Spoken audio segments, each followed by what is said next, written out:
All right, folks, that's about as clear-cut as it's ever going to get. Mark Rogers TV, the voice of college football, following championship play here on Saturday, the final somewhat regular season Saturday of college football. Of course, it's championship weekend, and the games are in the books, and we have our 5 major conference champions, our 10 FBS conference champions. It was a great day of football for the most part.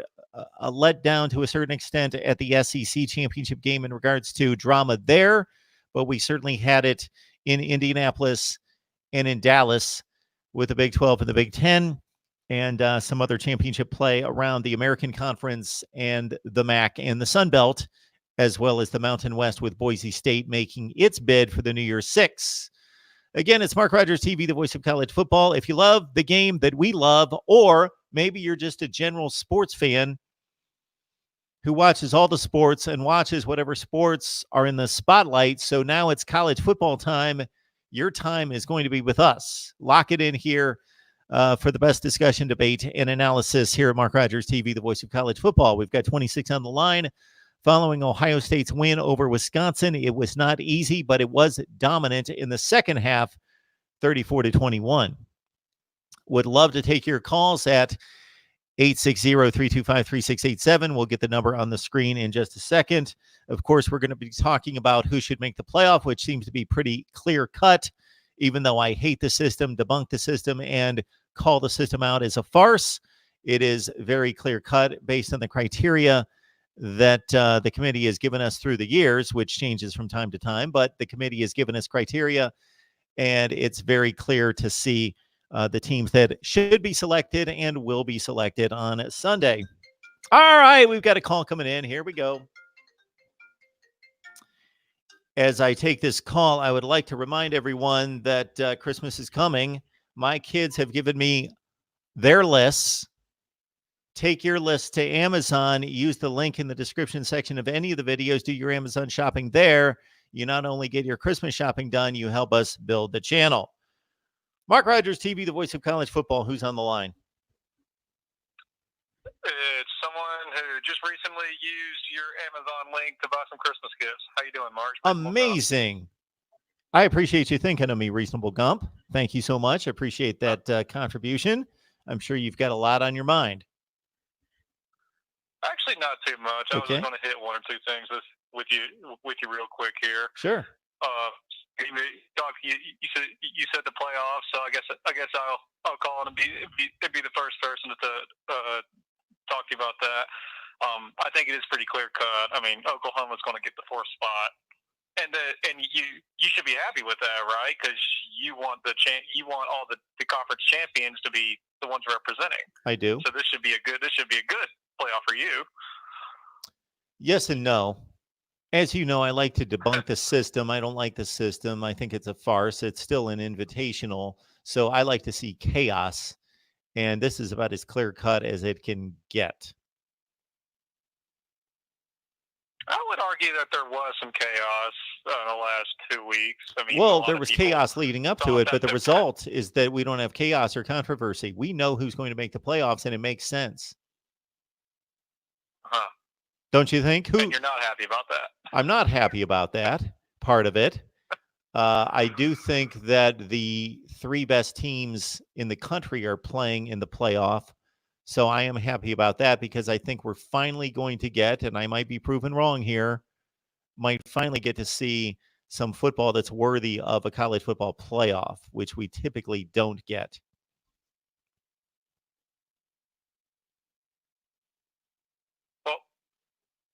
Who do you think? Hey, I'm gonna ask you this in two parts. Who does Mark Rogers think deserves the number 1 seed, and who is the playoff committee going to put at number 1? Well, as you know, there are a number of factors that we don't necessarily know about. One being, what was the gap between Ohio State and LSU going into this week in the eyes of the committee? Number 2, how dominant of a performance do they rate Ohio State's second half showing versus the first half? And I think if you put it all together, they could certainly justify either one. They could justify keeping Ohio State at 1. They could certainly justify easily moving LSU into the number 1 spot, saying it was razor close going into this weekend, and LSU was more dominant from start to finish against a better team than what Ohio State played. Mm-hmm. I believe LSU has a better resume than Ohio State. Not substantially, but I think it's better. I'm actually going to go out and say substantially. You may remember about a month or so ago, I posed the question to you, and I actually, at that time, I thought Ohio State deserved it, just based on being the more balanced and better, the best, really just the best team in the country at that time. Since that time, LSU has gone to Alabama and beaten them there. That may not look like as good of a win now as it did then, but it was a top 5 win at the time. Then they, these last 3 weeks, have completely just annihilated everybody they played. They beat Texas A&M like 50-7 or something. And then this Georgia win, which is another top 5 win, even though Georgia will obviously be pushed out of the top 5, but that shouldn't matter. If any top 5 game, the loser's going to get pushed out. So I think that should still be counted as a top 5 win.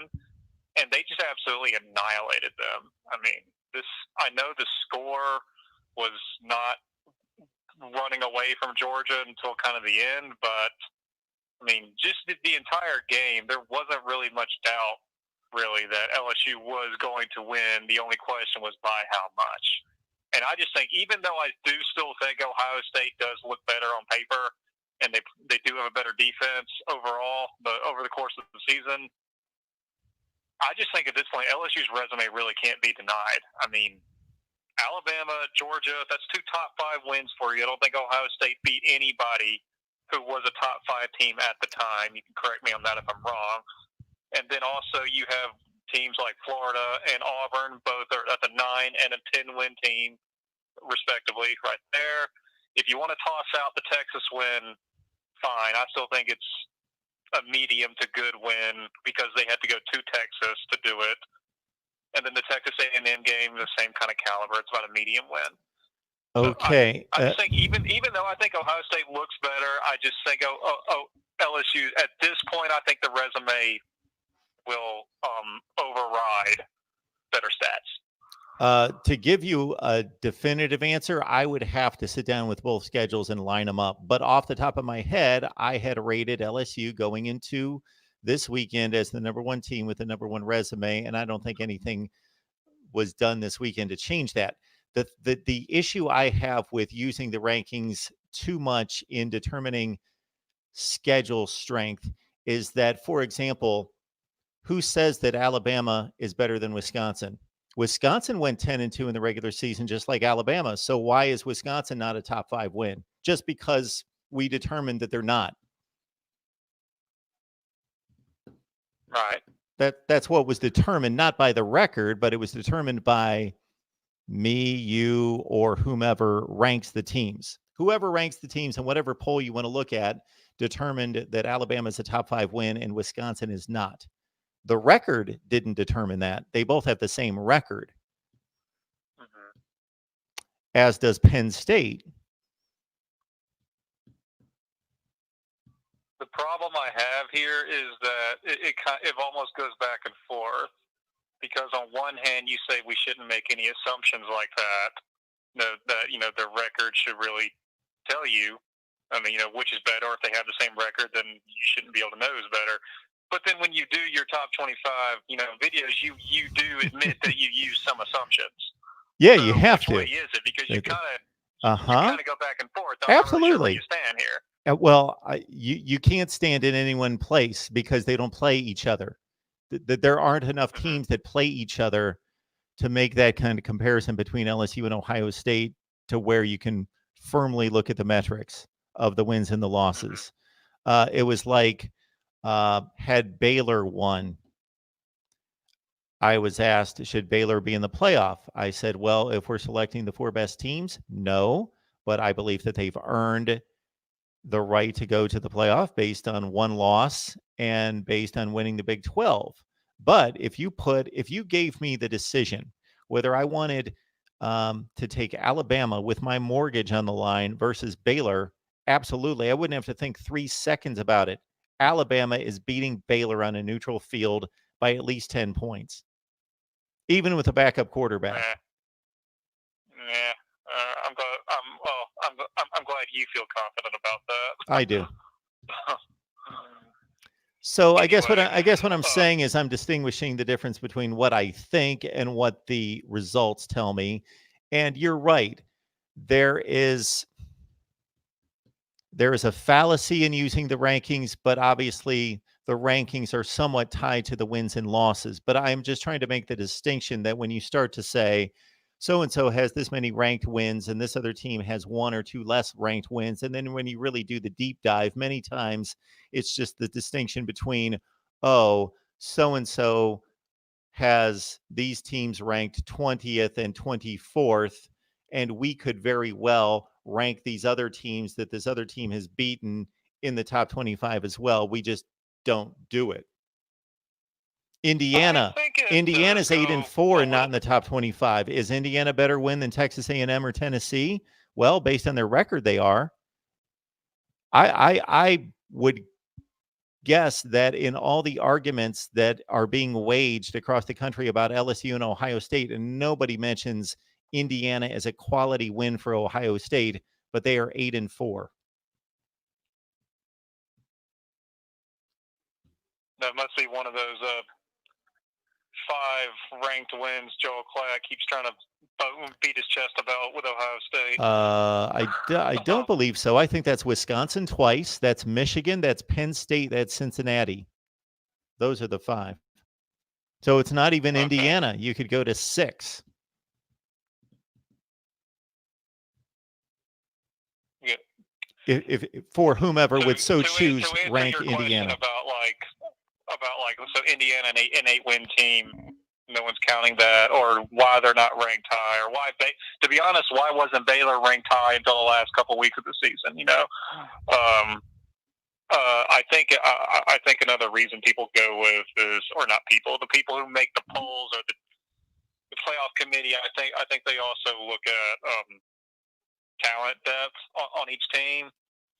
So they were probably looking at Baylor full of a bunch of 2 and 3 stars, maybe a couple 4 stars here and there, versus your Alabama or Michigan, those teams with similar-ish or even worse records, but they're still keeping them as high as they reasonably can because like you just said, you think on a neutral field Alabama would beat Baylor. I'm guessing you're thinking that because of other metrics like coaching and talent, not because of wins and losses. If you just did by record, no, Baylor wins every time. That's right. So I'm guessing you're including things like coaching and experience and talent, and I think that's what other people or people who make the polls are adding those things in as well. I watched Alabama go out against what might be the best team in the country, LSU, and play them to a 1-score game and come back in the second half and make it a real game. I watched them against a quality Auburn team that I can't justify this completely, but I consider to be one of the 10 or 12 best teams in the country in a very difficult place to play, and only lose the game because they missed a field goal, a chip shot. And that's part of the game, but they missed a field goal. It was not football playing between, in the trenches on the field. So it's a missed field goal that cost them. I watched Baylor continually slip and slide by teams like TCU, who went 5-7, and Iowa State, and West Virginia, who's 5-7. Every time Alabama had the opportunity to play those sorts of teams, they crushed them.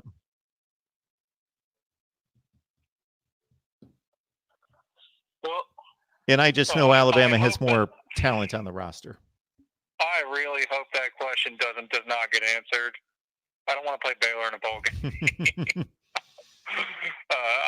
You know what I really want? I really hope they match Alabama Notre Dame up. 10-2 seasons. Sure.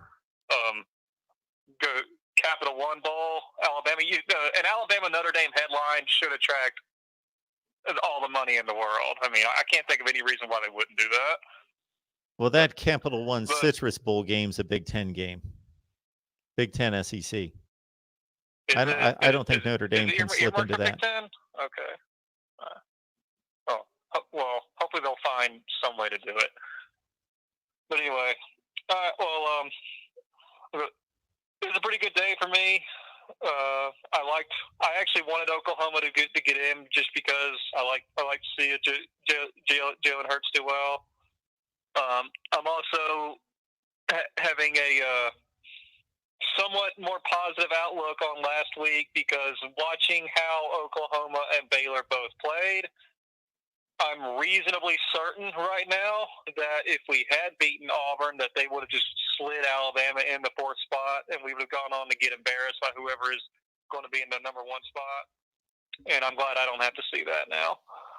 So maybe Auburn might have did us a favor, or maybe Nick Saban ran a 12th person out there on purpose. You'll never know.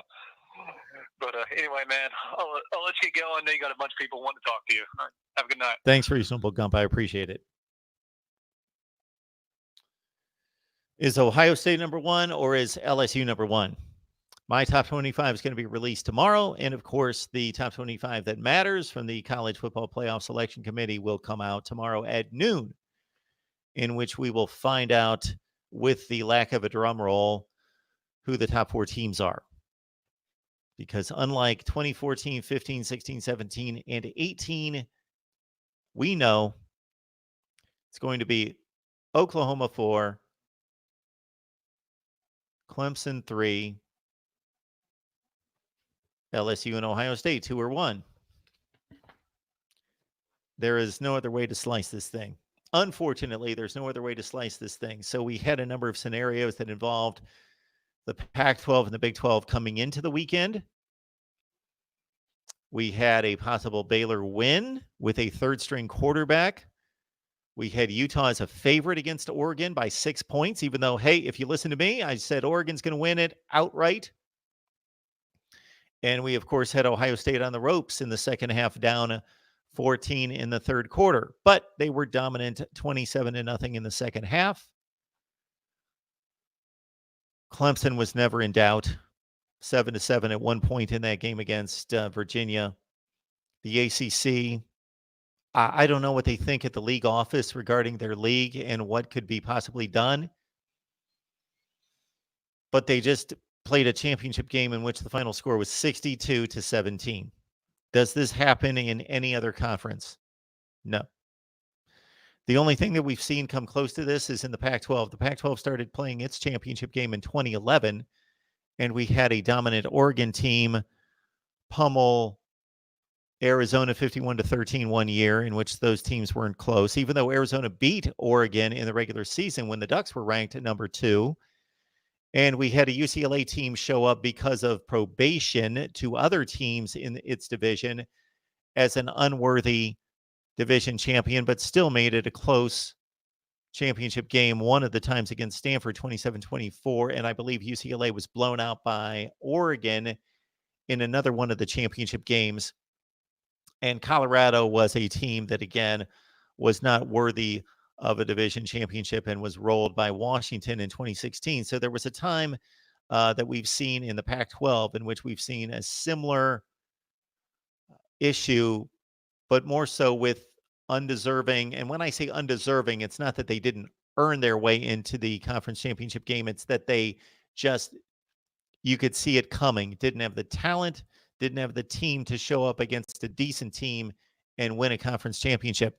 What we've got in the ACC is one program. So those were different teams that jumped up and won divisions and then went back down into the mire to take on other teams that were really good programs in the Pac-12, i.e. Washington and Oregon.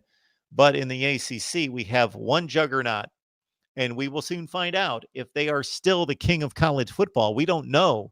It's tough to rank them right now. It's tough to rate them more so. We can rank them number 1, 2, or 3, and I believe that they are justifiably number 3. But in regards to our evaluation of Clemson, it's based on talent. It's based on track record. It's based on resume from previous seasons and being dominant this season. They annihilated a good team tonight. Virginia is a good, quality, solid team that was ranked 23rd and is probably about the 23rd best team in the country. Maybe. They're in that 20 to 30 range. If all the conferences were balanced and equal and even, we've got 5 major conference championship games. That's 10 slots. We should have the top 10 teams in the nation playing. And of course, we don't, because there are various division discrepancies and imbalances. So we don't have the 10 best teams playing in the 5 conference championship games. We have maybe the 5 or 6 best teams, and then we've got a gap, and we've got a number of other teams like Northwestern last year, like Pitt last year, and like Virginia this year, who really don't belong in conference championship games, but they win a division that has a bunch of teams that are the 40th and 50th and 60th best teams in the country.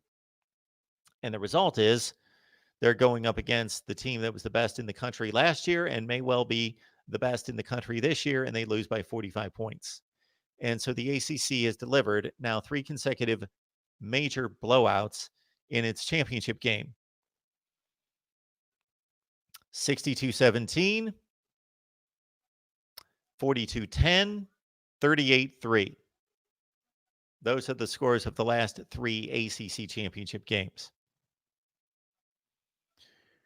Albert King, the Buckeyes deserve to be number 1. Wisconsin is a better team than Georgia. I didn't say Wisconsin was more talented. Buckeyes have a 10-0 conference record.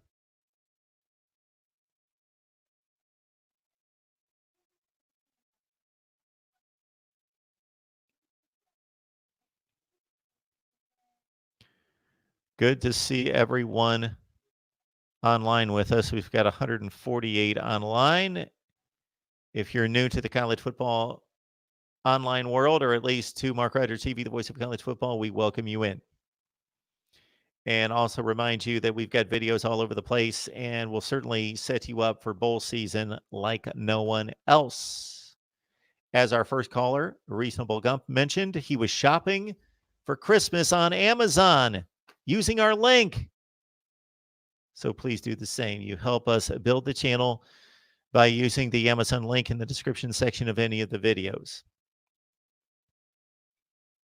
And our number tonight is 860-325-3687.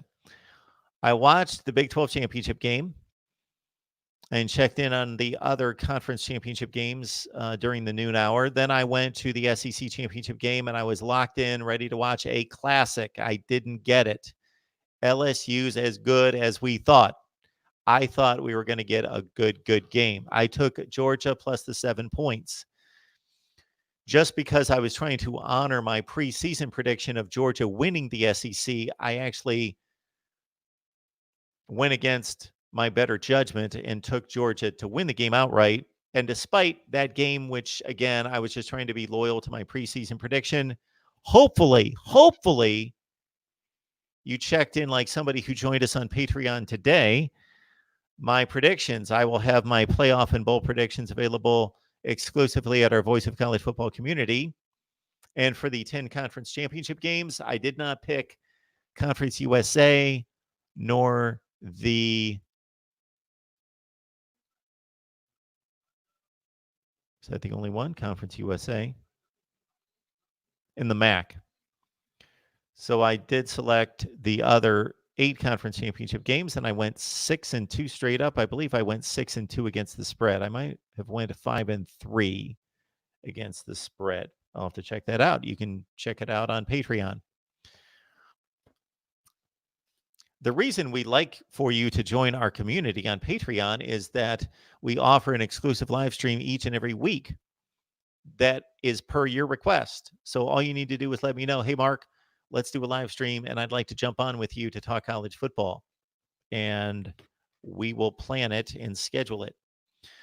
All right, let's get back to the playoff talk and remind everyone that you can call me at 860-325-3687, 860-325-3687.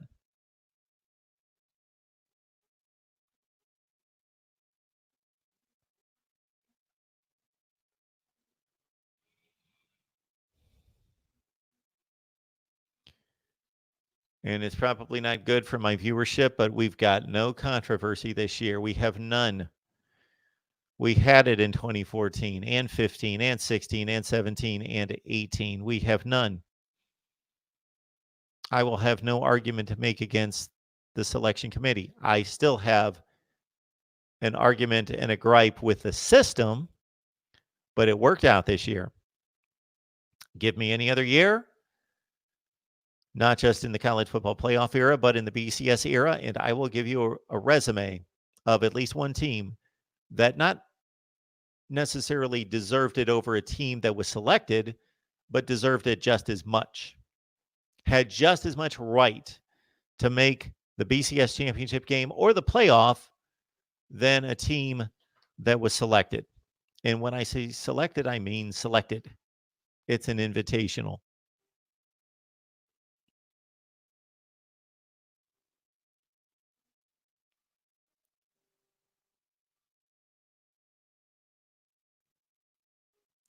Yes, Mark, Ohio State will have to play 4 teams ranked in the top 15 back to back to back, and then to back, and hopefully for them, to back.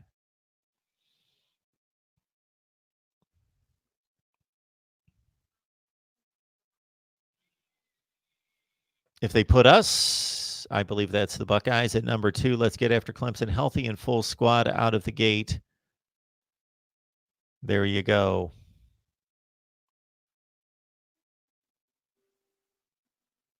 Any other comments? Any other questions that you guys have? Certainly you can call in at 860-325-3687, 860-325-3687. Take that number, put it on your fridge, put it on your treadmill, wherever you need to select that. And leave any comments or questions that you have in the live chat that you would like me to answer. My top 25 will be out tomorrow. We are going to go live. So listen up, right, everyone. Right now, who's on the line? We've got 151 on the line. We are going live for the selection as soon as I get home. So I believe the selection show is at noon Eastern. I should be able to make it very close to that. So bear with me. We'll be here. We will respond to the selection committee's choices of the top 4 and the placement of the number 1 and 2 seeds. Of course, the LSU Ohio State decision and the complete top 25. And then the New Year's 6 bowl games will be released. And then later in the day, the entire bowl schedule. And of course, we will then go to work.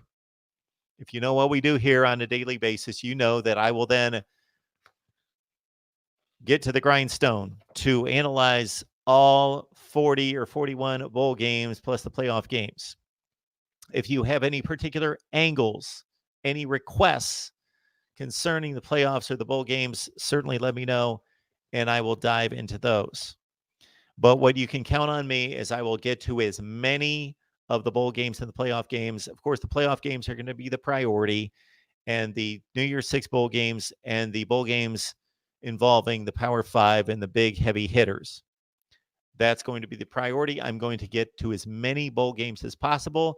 I was reviewing what we delivered last year, and I had previews and instant analysis on the Las Vegas Bowl, the New Mexico Bowl, the Cure Bowl, almost everything. Plus, keep in mind, we've got coaches' hirings and firings to deal with.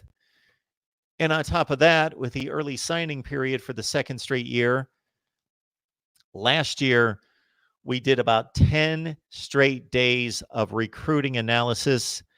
And on National Signing Day, I will be here all day. So on December 18th, it's a Wednesday, a week from Wednesday, I will be here all day analyzing and bringing on beat writers to break down National Signing Day per team. All right, Mark Rogers TV, the voice of college football. Who's on the line? Hey, this is an NBA fan. Hey, man, how are you?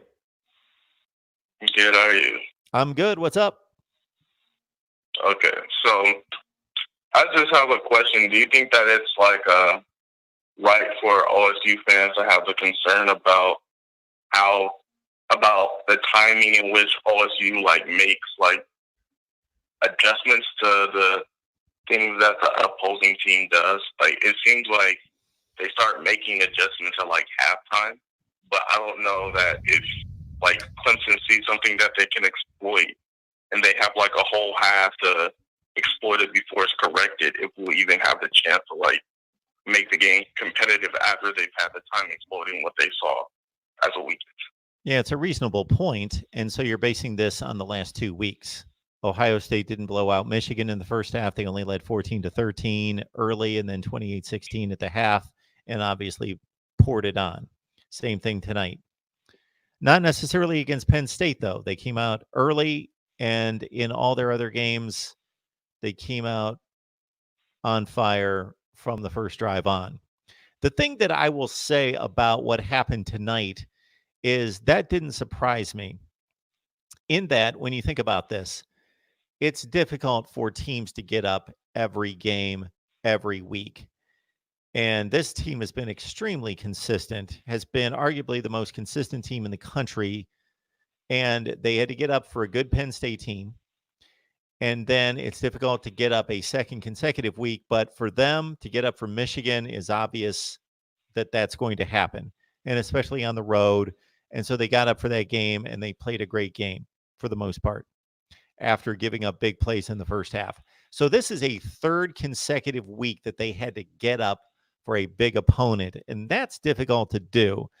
So the lull in the first half, I don't know that it was schematic as much as it was emotional and physical beat down, that it just was difficult for them to get up and hyped and ready and focused and into it. And Wisconsin, certainly any team that loses the first matchup has to clean up the mistakes. And it's easier to evaluate the film and clean up the mistakes than it is for the team that had all the success to be able to know how to counter that going into the rematch. Right. So another question, right? So assuming that OSU is granted the number 1 seed, where do you think it would, out of the two locations, which do you think would be more of a geographical advantage for Ohio State, Atlanta or Arizona? Because I know that they have like strong alumni bases in both places. So as long as they don't have to play Clemson, I don't think it really matters. Playing Clemson in Atlanta would obviously be a somewhat disadvantage. But based on playing Oklahoma and the way the Buckeyes fans travel, I don't see any issue. And because of all the preparation time, the travel time, obviously the distance to Atlanta is shorter, but based on the amount of time that they spend at the site, it's not going to matter because they're going to be well past any kind of jet lag. So I don't see a big distinction there. Maybe if somebody else has an idea of what could possibly matter between those two locations in playing Oklahoma. Now, if they have to play Clemson, again, take them out to the stadium in Glendale, unless they just don't like the vibe of having lost to Clemson out there in 2016. Oh, yeah, I forgot about that. And that would be the only thing that would come to mind there. But otherwise, they've got to play them just a few hours from Clemson. What's the drive from Clemson to Atlanta? It's probably only 5 hours, something in that range, if that. Right. So my last question would be, like, if you're comparing, like, the Wisconsin and, like, Georgia programs, I know that Georgia gets way more talent than Wisconsin, but they kind of seem like mirror images of each other, like, in terms of how they try to run their program, like a game manager quarterback, and then rely on a good defense and a good run game and offensive line. How do you see those two teams comparing, like, throughout their times being what they are, like, currently? So again, I think it's a good point that you make, because there are hardly anybody out there that's going to table those two programs as being two programs that you would compare in any such way, because again, Wisconsin might be the classic overachiever. Somebody called the other night and was basically saying Wisconsin's the team that can't reach the elite. They can't get over the hump. What do they need to do? And I said, well, actually, they're the overachiever. they are playing beyond their means. They're recruiting top 30 to 40 talent and turning it into top 10 to 15 teams year after year after year after year. Georgia, of course, is the inverse of that. Not that they're underachieving, but they have yet to get through the Alabama, now LSU obstacle, and they have one of the top 3 to 4 rosters in the nation. And they're generally playing at that level, but they're not winning the big game. But the comparison that you're making is interesting because even though Georgia has that type of talent, they are not playing the type of offensive football that you see at Ohio State, at Oklahoma, at Alabama now that they've transformed themselves, at LSU. They're playing what we saw LSU and Alabama play 3 to 4 years ago. They're continuing to lean on a NFL offensive line and a first-class running back, one of the top 5 running backs in the nation, and look at their quarterback as a game manager, and they have yet to really, if you go back to Aaron Murray and some other quarterbacks, and the couple guys that they put in play, Bryce Ramsey and some others between Murray and, it was Jacob Eason at the time, they have stayed with the pocket passers, much like Wisconsin. Wisconsin has not found a dual threat quarterback, and neither has Georgia. And so you make an interesting comparison, even though the talent gap is fairly substantial. They run their offensive styles very similarly. Yeah. All right. So my last question is, when you compare like Lincoln Riley and Ryan Day as offensive minds, let's just say for the sake of the argument that they both are the sole contributors to Oklahoma and OSU's offense. But the fact that Ryan Day seems to have, over the course of the couple of years he's been at Ohio State, adapt his offensive scheme so well around the talent around him. Like last year, we had the pocket passer, Dwayne Haskins, and the speedy receivers. This year, not so much. I mean, these receivers are somewhat talented, but not as talented as last year. And Justin Fields is still coming along in his development, and he's made this more of a power run game. And then next year, we'll have all these talented receivers coming in, and we won't have like a bell cow running back that we trust like JK, and Justin should be further along. So if you had to compare Lincoln Riley and Ryan Day, who would you give the edge to at this moment? That is a tremendous question.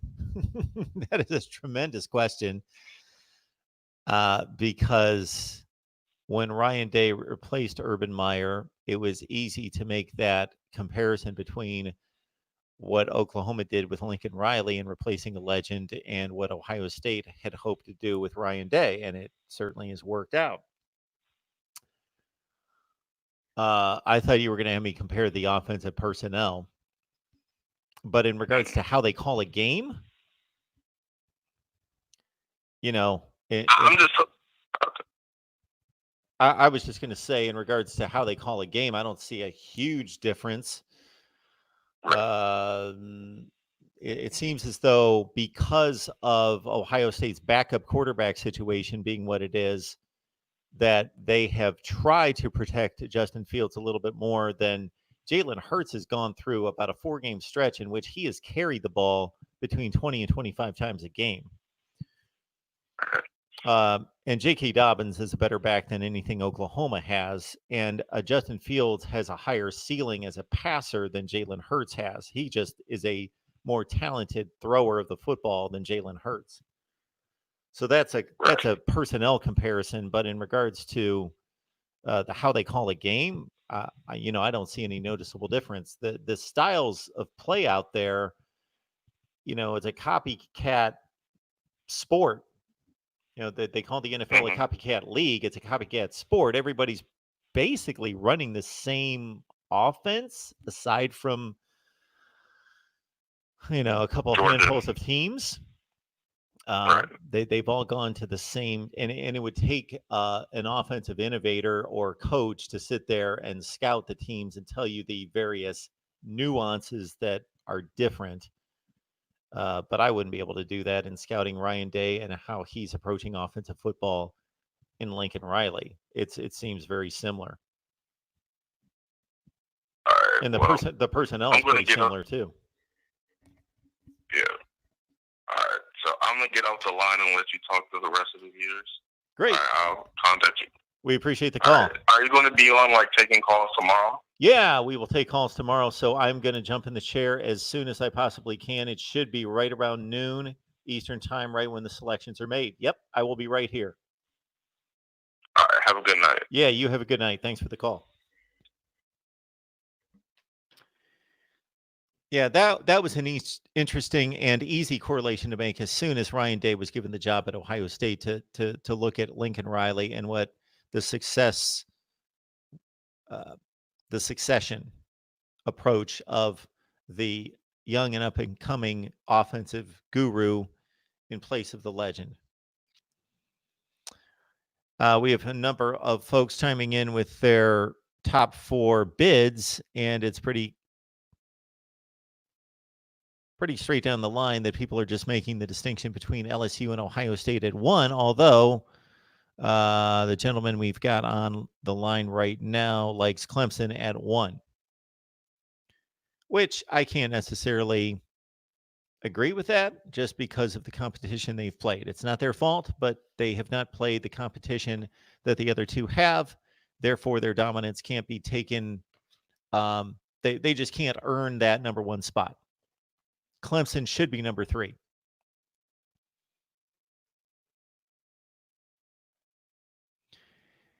And I truly think that in the previous years of the playoff, it's been easy to see where we could cringe and anticipate those possible blowouts. And typically they have come through. Last year, Notre Dame having to play Clemson as a 12, 13-point underdog. Alabama, Oklahoma, although Oklahoma got themselves back in the game to a certain extent, Alabama dominated the first half.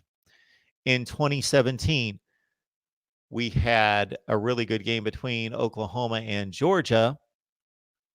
And of course, Alabama had too much defense for Clemson's limited offense with Kelly Bryant running the show. In 2016, of course, unexpectedly, Clemson was way too much for Ohio State, who was a 2 or 3 point favorite. But the one that we could see coming was, of course, Alabama and Washington. And the Huskies actually defensively played a very strong game in holding Alabama to 24 points, and that included a Ryan Anderson pick that he took all the way for a touchdown. The Huskies acquitted themselves very well on defense, but just after a first possession drive for a touchdown, Dante Pettis, I believe, scored that touchdown for Washington. That was the blowout we could see coming. Alabama-Washington. It's a mismatch. In 2015, we could see the Alabama-Michigan State mismatch. Not that the SEC was that much better than the Big Ten. It was that Alabama was that much better than Michigan State, and Michigan State showed against the likes of Nebraska and other teams in the Big Ten, Michigan, that were not great teams, that they would not be able to match up against an elite team. I don't know that we necessarily saw it coming in 2014 with Oregon and Florida State, although the Ducks were a pretty substantial favorite. But every year we have been able to see, okay, there are on paper mismatches, and I don't really see it this year. I do think that there is the ability of the 3 big teams, Clemson, LSU, and Ohio State, to blow out Oklahoma. But I do see Oklahoma's ability to stay in the game. Their defensive metrics, their defensive play is substantially better than it was last year and the year before. The meaningful defensive metrics for Oklahoma that were all between number 100 and last in the country, number 129 in the country last year, are now all ranking in the top 25 to 40. They tackle better. They're more physical. They're not blowing coverages. They're swarming to the football. There's not one guy whiffing in air. There are several guys. It's a schematic thing that has been corrected by Alex Grinch, and it's also an attitude. So Oklahoma's better defensively. I don't know that they're better defensively to the degree that they need to handle those three offenses, but they will not get embarrassed, I don't believe. But they are the one separation from the other three. Until we see it play out otherwise, I would expect Oklahoma to be 10 to 14 points behind the other three. To distinguish the other three is going to be difficult. If LSU turns out to be the defense that we saw today against Georgia, although Georgia's limited offensively, why they're limited, they shouldn't be. They limit themselves. Talent-wise, they shouldn't be limited. But LSU has figured out something on defense because against two talented teams, I'm not saying two teams that are playing at their best, but against two talented teams the last 2 weeks in Texas A&M and Georgia, the LSU defense has shown up. And I was baffled for much of the season why LSU's defense was out to lunch with the talent that they had on that side of the ball coming back and the talent they always have. I couldn't believe that the likes of Ole Miss and Vandy were tearing them up. They have certainly figured it out. Although in those games, they had big leads. And so some of the yardage and point totals could be called into question as just guys just mailing it in the second half. But LSU seems to have it all going right now.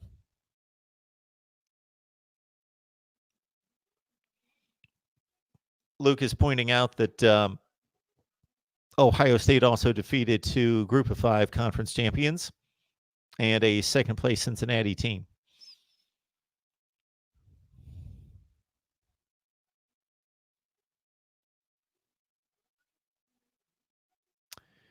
Zombie King 32. It's more than just a record, moron. Ohio State has more wins in the top 25 and just came back to win 34-21 against the team they played already. So I guess I'm the moron. Either our guy Reasonable Gump on the phone or I am the moron.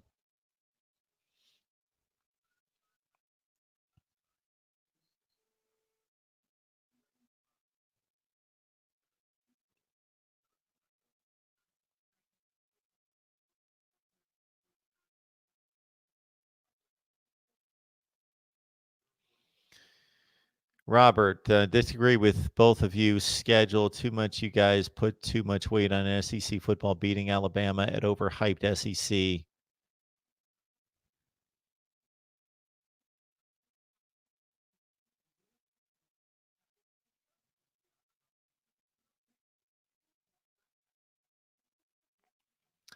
This is probably the most sensible comment that's been made all night by BW. Don't forget to hit the thumbs up, my friends. We deliver discussion, debate, and analysis every day, including in May and in June on college football. So if you love college football, this is your place to be, plain and simple. Even if you disagree with me on a regular basis, you've got to acknowledge and give some level of respect to at least the analysts we bring on and the content we deliver. If you're the type college football fan that checks in at this point in the season, we welcome you. If you watch the NBA and watch the NFL and watch whatever sports, golf, baseball, whatever in the summer, and then decide, college football is getting exciting. Let's see who's going to make the playoffs. This is your place to be for that time of year. It's the time of year in college football.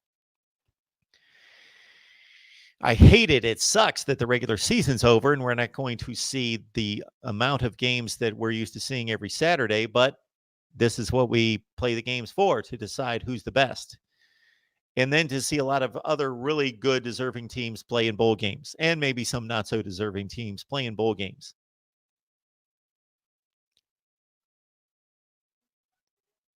And so we will go through the bowl games tomorrow as well. I'm going to be around all the time over the next several days, Sunday, Monday, and Tuesday in particular, just with every content idea that I can come up with to cover these bowl games, and with recruiting during a very crucial time with National Signing Day coming up on December 18th. We are going to shove recruiting analysis down your throat as well. So if you have any specific requests for content with the playoffs coming in, with the bowl games about to be selected, please let me know.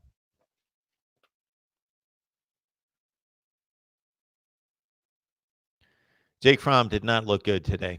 I agree. He did not look good today. I don't know what the issue is. He seems to have regressed during many of his games this year, this season.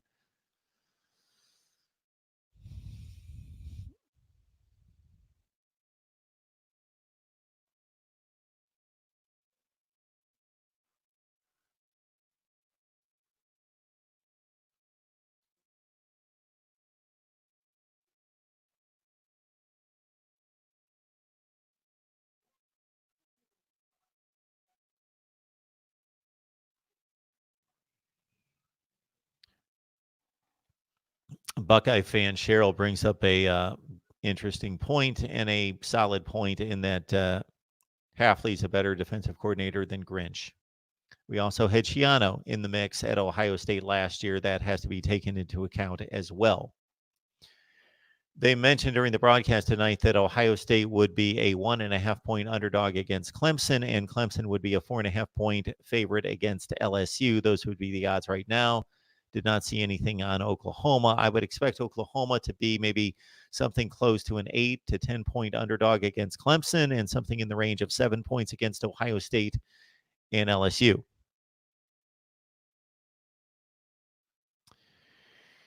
This is something not necessarily to watch because we won't get much information on Justin Fields' health, but just to consider that he's got 3 weeks to get healthier. But this should be a concern for Ohio State because to use his legs is crucial in beating the best teams in the country and giving that dynamic to the offense that was missing severely last year with Dwayne Haskins and has been just a godsend for making this Ohio State defense or this Ohio State offense even more dangerous this year and arguably the best in the country is the running of Justin Fields, which has been compromised based on his MCL sprain and the knee brace. Obviously, this is going to rest, get and heal to a certain extent, but we don't know to what extent.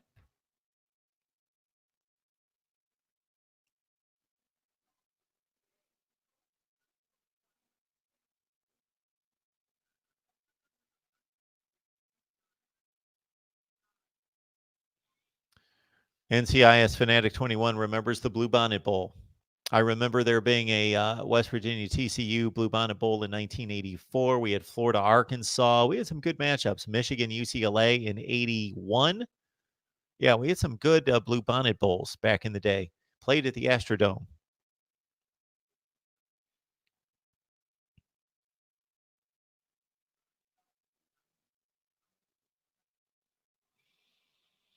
Joseph, you make certainly a good point. Jake Fromm, by many NFL draft projections this season, is a top 10 to 15 pick in the NFL draft. But to watch Justin Fields play in that offense versus what Jake Fromm faltered in much of the year in the Georgia offense, just having the dual threat quarterback in and of itself. And I am a guy, I'm a traditional football fan that loves watching a classic pocket passer, a guy that drops back and just stands in the pocket and delivers the football, like Peyton Manning or Drew Bledsoe or Troy Aikman. But it's just common sense that when you can provide, especially with the way these offenses are built and approach the RPO game, when you give the defense that to think about and have to commit a defensive end to that decision that's being made on almost every play, it's just another dimension to the offense that makes it so difficult for the defense to respond. The defense is put into a situation where they almost can't win. Whatever they commit to, as long as the quarterback makes the right read and the right decision and makes it at the right time, the defense is and now they're even designing plays in which they play off of that and pull the ball and throw it. And so some of these defensive ends don't know where the play is coming from and where it's going. And when you've got the running threat at quarterback, sure, the quarterback can do that regardless. He can still run the play, even if he's not fast enough or quick enough. But the defensive ends are so talented and fast and quick and athletic on these teams that they can make up for missing a read with somebody running the RPO that just can't earn the respect athletically from the defense.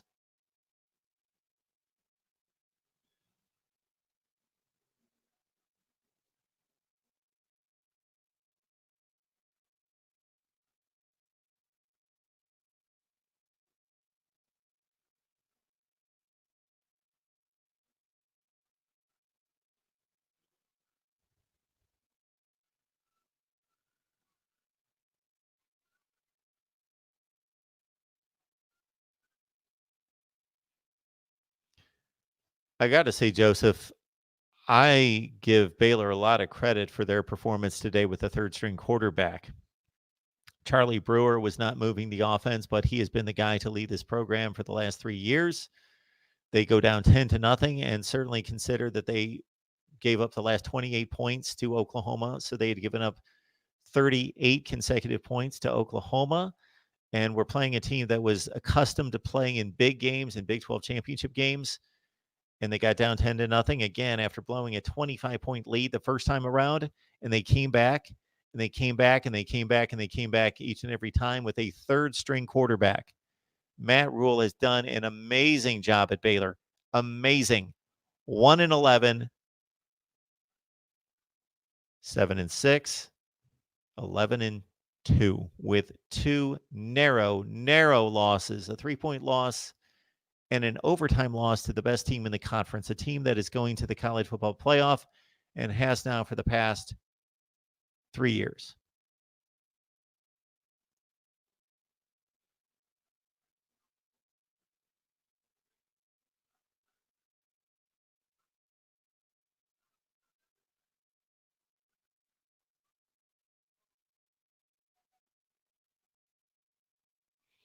Yeah, Matthew, the hit on the last play of the game was a hit. Jack Cohn was asking for it. He cut up the sideline. He could have ran out of bounds. He knew that they weren't going to win the game, that it was the last play of the game, and bam. He tried to cut it up the field, and he challenged for a touchdown, and he was popped.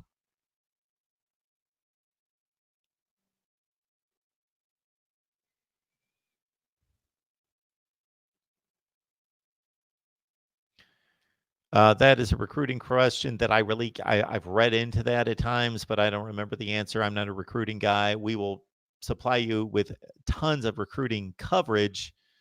Certainly, that's a question that I can keep and give to Cam Underwood in particular, who's a recruiting guy in regards to exactly how the stars are assigned to the players. But it's an evaluation of talent in a number of areas that's combined and computed, and then the star rating system goes from there. So, for example, this isn't the system, but it would be like if you said, how good of a student is this particular student?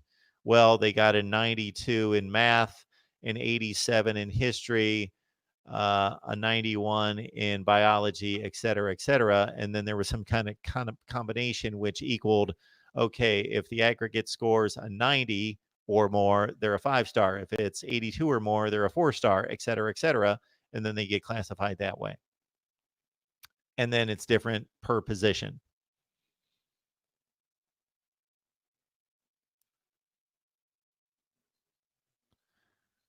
Ricky, good to see you. Ricky, an Iowa fan who doesn't like the 14 playoff, would like to see 8 or preferably 16. I'm right there with you, Ricky, with the 8 for sure.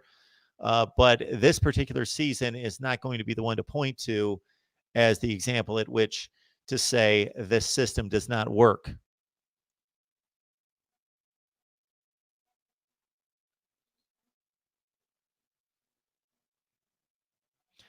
Now, if we could rewind to last year, I was making the Ohio State-Oklahoma debate.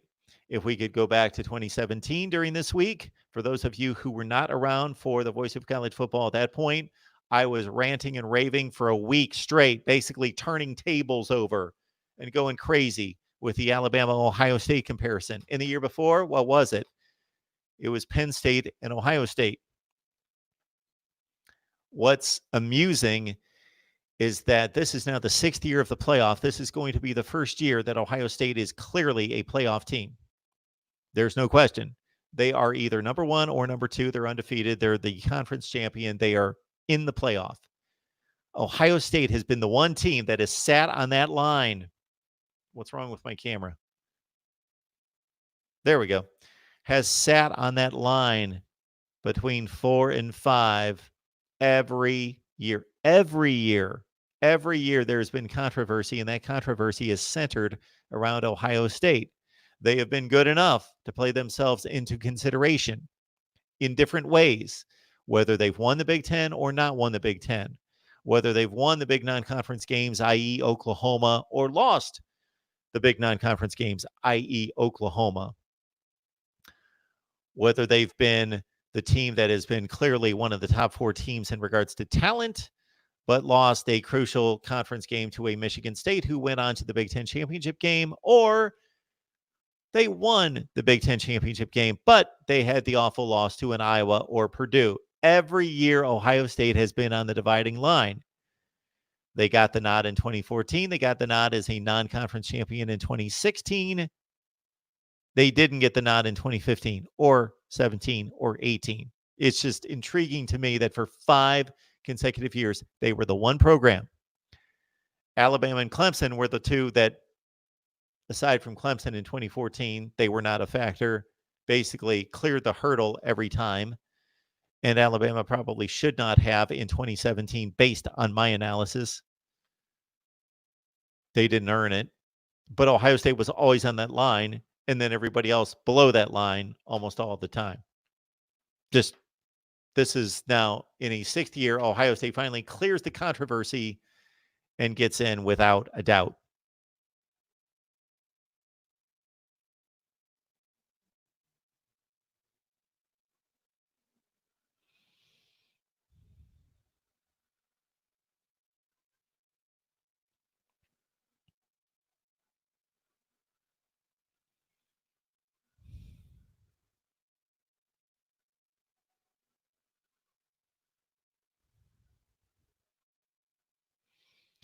Consider this, and I made this comment right off the top of the post that I just sent to YouTube just prior to coming on here live. I did my instant analysis of Ohio State and Wisconsin. Consider this. A particular outlet that will remain unnamed gave Ohio State a 6% chance of making the college football playoffs. A 6% chance of winning the Big Ten, I believe. Those two percentages were roughly the same, because typically winning your conference, especially if it's the SEC, well, yes, for sure, but also the Big Ten in particular, almost as an automatic entry into, we know that it's not, but it's almost an automatic entry into the playoff. So Ohio State was given a 6% chance. How is that conceivable? Michigan was given a 40-some% chance of winning the Big Ten, and Ohio State. So basically they're saying, if we could take this team and take this entire schedule and play it 100 times, Ohio State would only win the Big Ten 6 times. This coming from a school and a program that has basically been the best team in the Big Ten for the last 15 years, almost every year. And just because they lost a quarterback and a coach, I understand that's substantial, but ignoring all that talent, that this team is only going to win the Big Ten 6% of the time. If that's what the computer is spitting out, then the computer is obviously broken, and there needs to be a tweak to the system, a major overhaul to the system. 6% chance.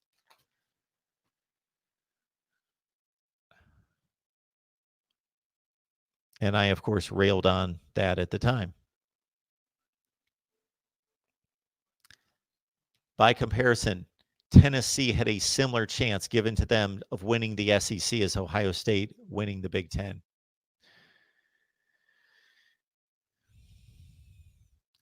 Chris is saying the playoff needs to be 4 because some top 5 matchups would not matter if one team lost slightly to the other.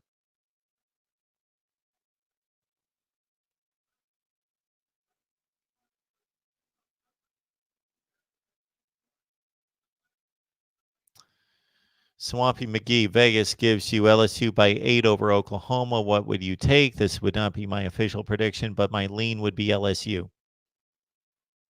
They just beat Georgia by 27, and I know that's only one game. So I don't put complete stock in that. All right, here we go. Roberto, Georgia and Texas A&M talented? Laugh out loud. Both teams can't score when their lives depend on it. Look at the game against each other, 19-13.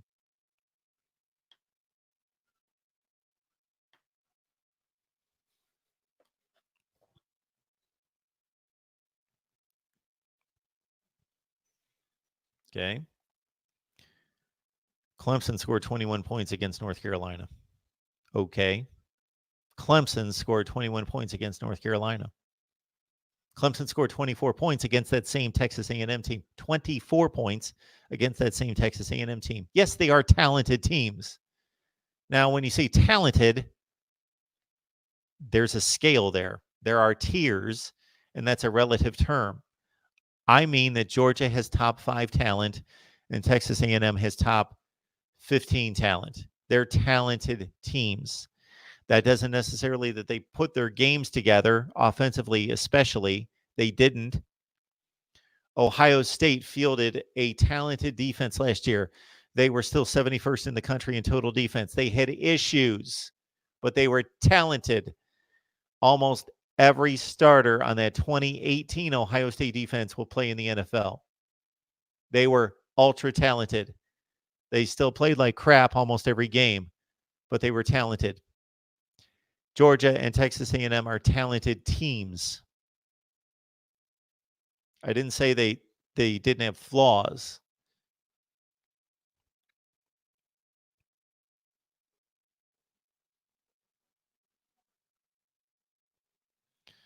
Swampy tells us Vegas gives Ohio State by 2 over Clemson. I thought it was Clemson over Ohio State. Bad money. So then Ohio State by 4 over Clemson, and then Clemson eats you bad. Okay.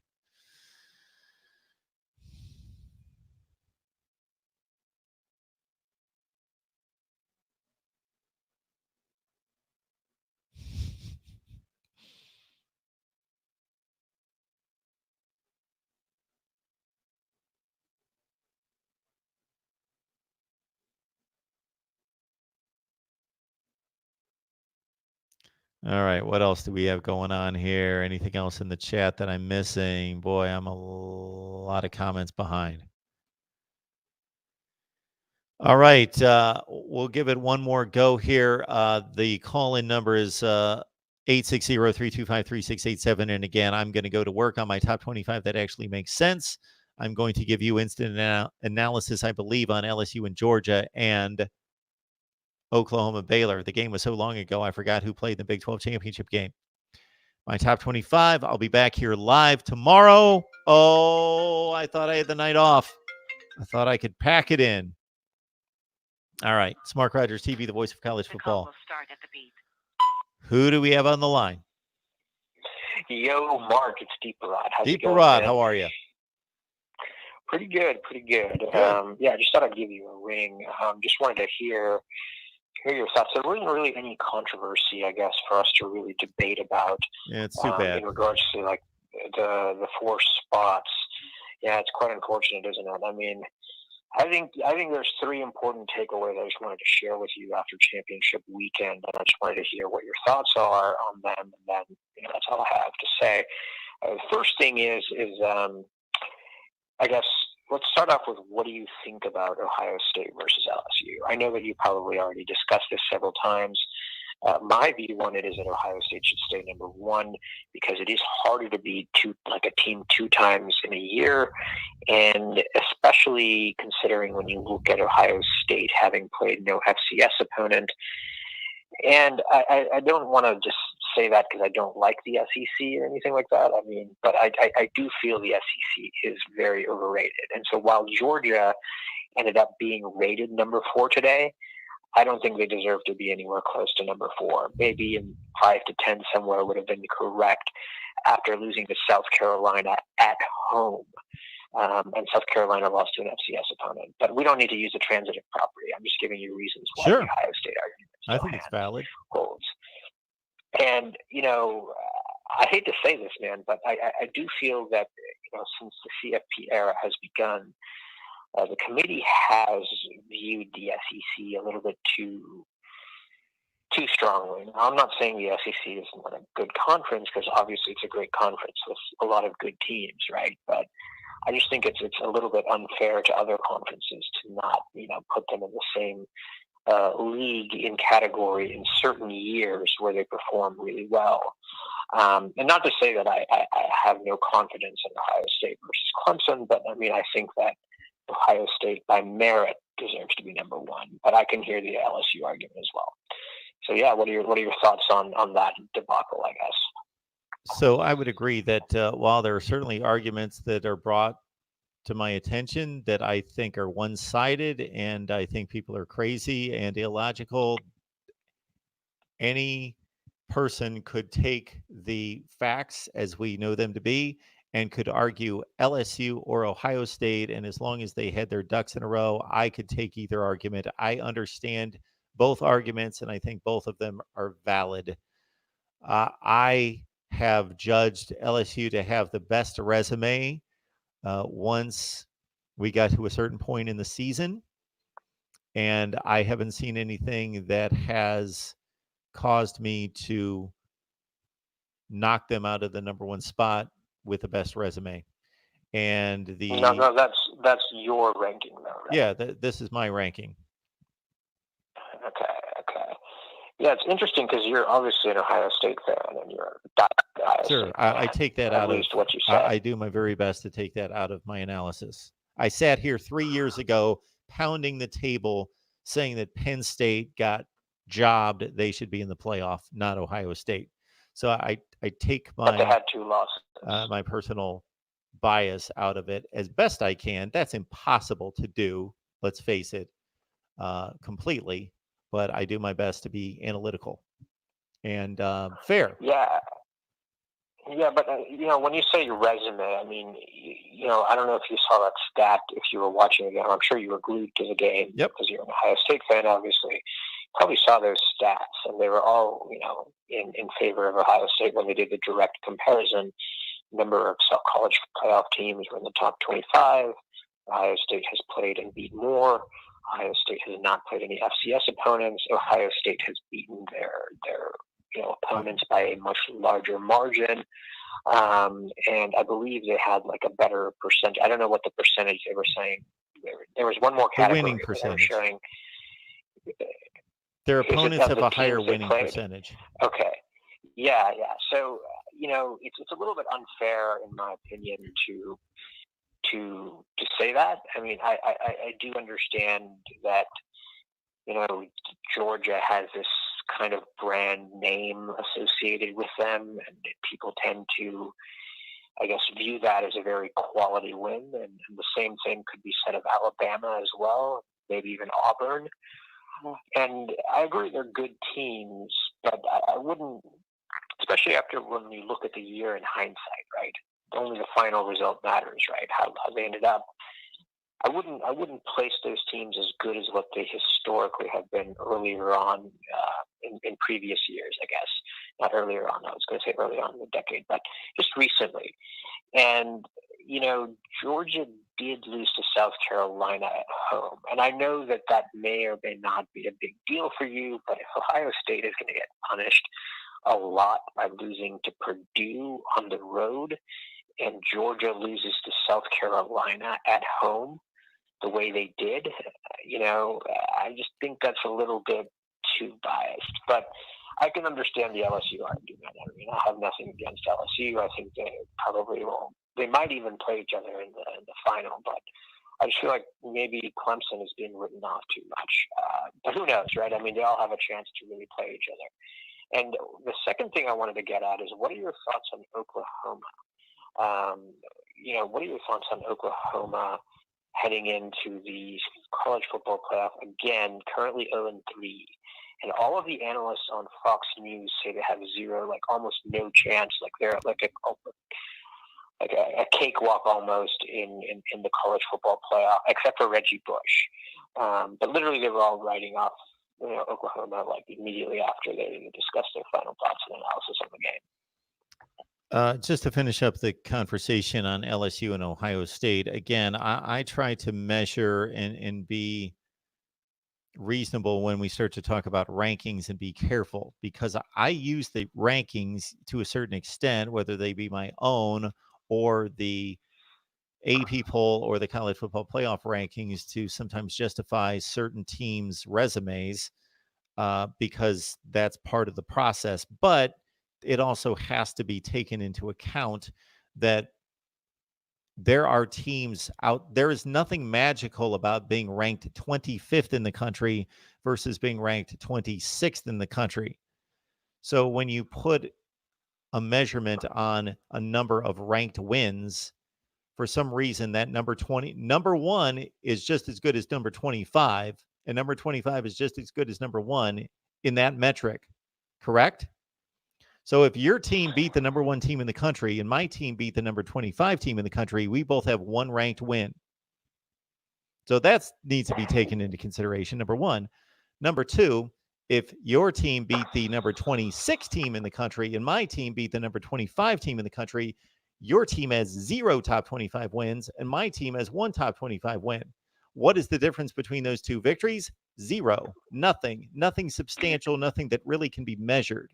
So we need to be careful when we start throwing around metrics like that, because especially when one team has 5, the other team has 4. Now, if one team has 6 ranked wins and the other one has 1, then I think we can draw a conclusion fairly easily that that's a substantial difference. Yeah, I mean, not Oklahoma, what was I going to say? Ohio State. Ohio State has beaten, I would say, just as strong of a resume as LSU, or at least in the same tier. I mean, beating Penn State, beating Wisconsin twice, just playing those teams week after week in the big. Michigan is still, I think, a top 10 to 15 team, so they're also a very good team. Just looking at that, I do feel that, I think it's a little bit harsh to say that Ohio State has not played the same quality of opposition as LSU. As Georgia. No, LSU. Yes, LSU. I know that, Alabama is this big brand name, and Texas was supposed to be a brand name, but they ended up 7-5. Some people still include that as like a quality win for them, but it's not. And I'm saying that with all due respect as a diehard Texas fan and alum. And then what was the other one? Georgia. I think that's right. And they also played Auburn as well. They beat them. So I think, you're right, and Florida as well. So I can see the argument for LSU. It's splitting hairs, but I think it's important because no one wants to pick Clemson. And you might have to play Clemson in the national championship game, but that's why we're even having this discussion. And that's the interesting point, is how much do the LSU coaching staff or the Ohio State coaching staff want to play Clemson? And I think the answer is they don't. What are your thoughts on that? Well, I would hope that anyone that's in the playoff doesn't care who they play. Eventually, they need to play. They will have to play the best teams in the country regardless. But absolutely, Clemson is a better team than Oklahoma by just about any measurement, including just the knowledge of talent. The analysts on Fox after the game were writing off Oklahoma immediately. But Oklahoma's a walk in the park. Oklahoma has no chance. I think Reggie Bush made a comment saying like, "Oh, you guys are all just like acting as if Oklahoma's a cakewalk or something." And I can see the argument why. And Oklahoma has been 0-3 in the college football playoffs. They've never advanced out of round 1. And they keep asking themselves, is this the year for the Sooners? Is this the year for the Sooners? Is this the year for the Sooners? What are your thoughts on Oklahoma heading into the college football playoffs this year? Do you think they have a chance? Well, they've got a chance. They've played fairly well the last 2 years. They took Georgia to overtime, a team that should have won the national championship. And then they played a really good second half to get themselves back in the game against Alabama after being completely outclassed in the first half. I think that Oklahoma's 10 to 12 to 14 points beneath the other 3 teams. Like they use the word choke-Oklahoma or choke you or choke whatever, and they have been choking since 2000 essentially. They're a really good team They've been choking against who? They've been winning championships year after year after year. They have probably won more conference championships. They haven't won any championships since 2000. They've won more conference not championships. A conference. No, but not the conference. Yeah, the national championship. First of all, the national championship to a certain extent is a bit of a farce, because if you don't get selected to play for the national championship, you can't win a national championship. So it's not like we're talking about the NFL playoffs where we have an objective system where we know, oh, team A did not earn their way into the playoffs. Team B earned their way into the playoffs.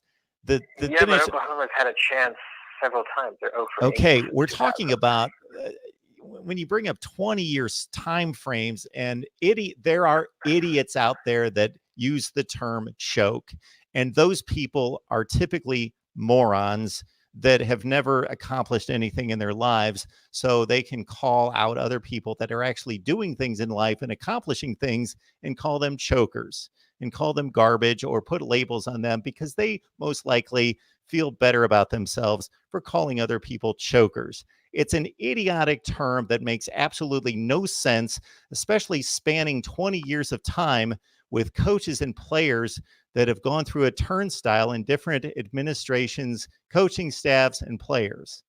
So it's just a dumb thing to say. 2003, they lost to USC. 2004, yeah. So in 2000, in 2000, they won a national championship. So in 2003, Correct. They lost the national championship game. So was Bob Stoops a genius in 2000 and an idiot in 2003? I don't think so. And I mean, probably not, but I do think it's a little bit of an interesting stat that they're 0 for 8 since 2000. 0 for 8 in situations where they had the opportunity to win a postseason. Okay. National championship games or college football playoff, because in the BCS there was only a national championship game. Okay. So they lost in 2003, 2004, 2008, 2015, 2017, 2018, and they're projected to lose 2019. So I counted 6, not 8, but I counted 6. So how many other teams? 3, 4, how many 8, other teams in the 15, country? 16, 17. 18, 19. Yeah, it's 0 for 7. I guess, 0 for 7. Because 2003, they did qualify in 6. Wait, 2003, 2003, 2004. Oh, 4. 2004 Okay. as well. Okay. Yeah. 4 against USC. And then 8. Three playoff games, 2015, 2017, 2018. 6 times. This would be 2019. Okay. Yeah, they haven't played. They haven't played. We're counting them as losers already, but they haven't played a game. Well, of course, we're counting them as losers. They were actually lucky to get in this year. If they were lucky. We would be arguing. I don't think there's a whole lot of luck going on out there. They actually play games and they win or lose games. Maybe they were fortunate a few times. I don't think Oklahoma is a great team. So for me to defend how good they are, I'm not the one to do it. I don't think they're one of the 4 best teams in the country, but they weren't lucky. They played a schedule. They won 12 of 13 games. You don't think they're one of the 4 best teams? No, I don't think they're one. I think that Alabama beats Oklahoma. I think Georgia arguably beats Oklahoma. Yeah, I don't. Harsh, man. Pardon me? That's harsher than me. Well, you're talking about a completely different thing. You're going back close to 20 years talking about a completely different program. You're talking about guys that are like 40 years old now and what they did in college. I'm talking about today's team. So anyway, the term choke, yes, there are certain players and certain teams that did not come through in the clutch. Let's all understand something, that there are 2 teams in any given situation on a field, and one of them has to fail by definition, regardless of whether both teams are elite, great, play to their hearts, lay it all out on the field and play precision football and mistake-free football for the most. Somebody wins every play and somebody loses every play, and therefore the result of the game is that somebody loses the game. So somebody is a failure. So those people are putting at risk their reputation and their brand more so than the rest of us can relate to, because we can go on a job and we can succeed because we don't have anybody causing us to fail. So automatically, one of these teams on each field of the evaluation is going to fail and be termed, in the way you're perceiving it, as a failure. So they're automatically 50% of the time going to fail. There's going to be a failure rate of 50% automatically. Yeah, I mean, it's an interesting case study, right? Because they're supposed to be, one of the all-time, great blue bloods, and they are. But looking at just the way that they've played in the CFP era, and then after that 2000 national championship, they just never converted in clutch. So I guess maybe this year they have a chance as underdogs. But even you said it yourself, like, you just don't give them the respect of the fourth best team in the country, which I think that's a little bit too harsh. But I can understand why. I think they earned the place. They earned the spot. Absolutely, they earned it. Absolutely. Yeah, I don't have any. That even further translates into the lack of confidence in Oklahoma, I think. Yeah, the best teams and the teams that earned it are not necessarily the same thing. Yeah, but I think part of that rhetoric comes from the fact that Oklahoma is 0 for 3 in the college football playoff era. I just think that, because they've had this history of losing in the first round every year whenever they're in, it just creates this bad reputation for the Big 12 in general. Okay. Well, they can't they can't help that the rest of the Big 12 has not stepped up to challenge them. They have dominated this conference. TCU and Baylor had a couple good years in this decade. I think 3 yeah, that's why I use the word. Big 12. That's why I use the term generally. They have generally locked down this conference for 20 years. It looked like there was a moment where Baylor was actually going to win the conference this year, but but it didn't happen. Baylor.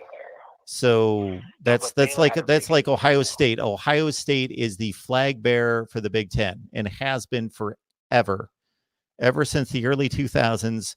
Everything from a national perspective and challenging for a national championship has been Ohio State and nobody else. So in a similar way, Penn State has a good year. No. Nobody else has played for anything that has had implications to the national championship. Nothing. Michigan State made the playoff too. Michigan State made the playoff one time. Absolutely. So yeah, in a 5-year era though. This era is now 6 years old. So basically, Ohio State and Oklahoma have dominated their conferences over the last 15 to 20 years, unlike any two programs in the country. I would say Oklahoma's dominated the last 10.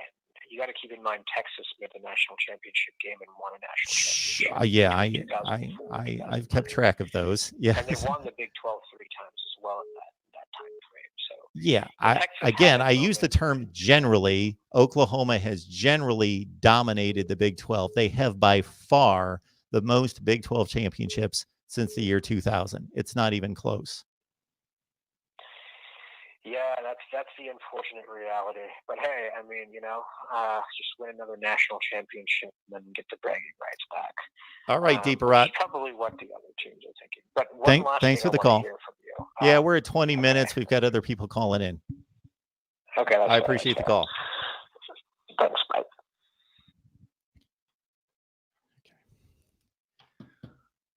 All right.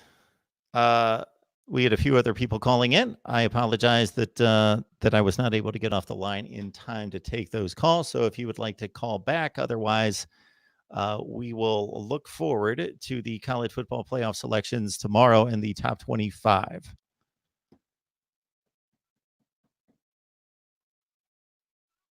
And is there anything else in the live chat? I appreciate all of you, and especially those of you who encourage others to like the videos, whether they're the posted videos or the live streams right here at Mark Rogers TV, the voice of college football. So the like is certainly favored by the algorithm that YouTube uses and pushes us, hopefully, to suggested videos. And if you know anything about YouTube, which I'm doing my best to learn, you want to get in those suggested videos, and it increases the viewers and the potential for new subscribers. Thank you, everyone, for joining us. We will catch you soon. That means tomorrow, roughly at noon. Matt, thanks for liking the video.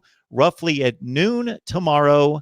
I can't guarantee that it's going to be noon exactly, but roughly at noon tomorrow, noon Eastern time, for the selection process, for as humdrum and as standardized and predictable as it's going to be. We will certainly look at the college football top 25 as well, and the New Year's Six Bowls as those are announced as well. We appreciate everybody jumping on the line, and we'll see you tomorrow.